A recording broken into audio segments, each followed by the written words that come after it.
Let's now speak to Matthew Bryza, who is a non-resident senior fellow, the Atlantic Council's Global Energy Center. He joins us now from Zurich. Matthew, always a pleasure to speak with you.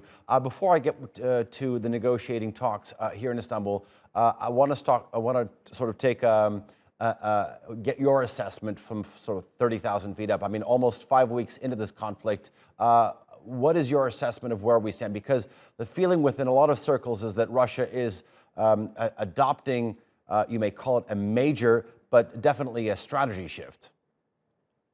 Yeah, thank you, Ali John, so much for having me with you as well.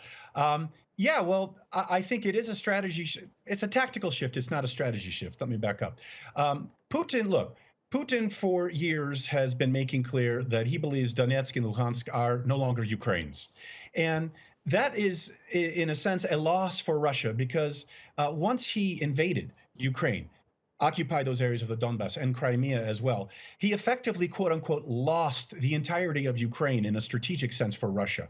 So I think he was using military force as a political tool to try to regain all of Ukraine back into Russia's sphere. That was why he wanted to have that blitzkrieg attack in February, and he hoped to decapitate the regime in Kiev and install someone else, Viktor Yanukovych, to take over and then regain all of Ukraine into Russia's orbit. But that failed because of all the reasons we know, first and foremost, how valiantly the Ukrainian military and society have resisted. So now the tactics have to shift. He's going to redeploy troops, I think, to Donetsk and Luhansk.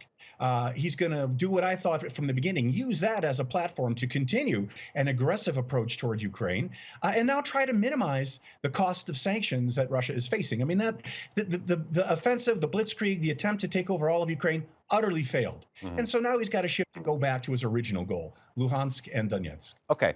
I want to ask you about a proposal that I came across in Turkish media that really hasn't been reported on all that much outside of the country. A proposal by Ibrahim Kalin, the advisor to the president of Turkey, and that a Hong Kong model could be adopted here, and that sort of Russia, at the end of all this, sort of leases the Donbass region and the Crimean Peninsula for an extended period of time. Do you feel that this is a possibility? It's not now, and Ibrahim Kalin has an amazingly creative mind. And so this is something that could be useful later. You know, when I was the mediator of the Nagorno-Karabakh conflict, we had a point where Azerbaijan and Armenia, their leaders, wanted to reach an agreement. Their societies didn't come along, but we came up with a formulation for the legal status of Nagorno-Karabakh that was similarly creative. I'm not talking about a lease, but something creative. In this case, I don't think President Putin wants a compromise yet. He's using military force as a diplomatic tool, and now he's adjusted the military tactics to strengthen his political hand, if you will, with regard to control over Donetsk and Luhansk. So the price he's paid on the battlefield so far, I think, is not high enough for him to take up this proposal. But that may come. There may come a time where he really needs a face-saving way to yield to Kiev on Donetsk and Luhansk, and Ibrahim Kalin's proposal could be then quite useful then. But I don't think they're there yet. Okay, let's talk about preventing military force in the future. I mean, the members of the delegation of Ukraine at today's briefing here in Istanbul spoke about a sort of a draft agreement with Russia that could end the war, and it concerns a group of 8 or so countries acting as security guarantors. Do you feel that this model could actually gain traction? It's all dependent on President Putin. I mean, at this point, he has backed down in terms of no longer calling for denazification of a country led by a democratically elected Jewish politician, but he's dropped that.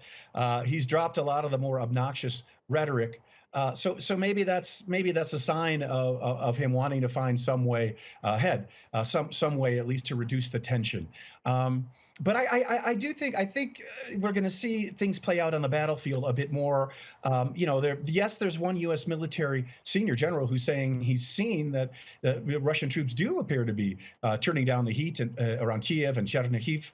But again, the movement of troops, especially against the background of there being other Russian troops building up on the border with Ukraine, makes me think we're in the very early stages of diplomatic engagement. And we should never forget, again, that from Putin's perspective, diplomacy includes the use and the threat of the use of military force. The Atlantic Council's Matthew Bryza, always a pleasure speaking with you. Thank you very much.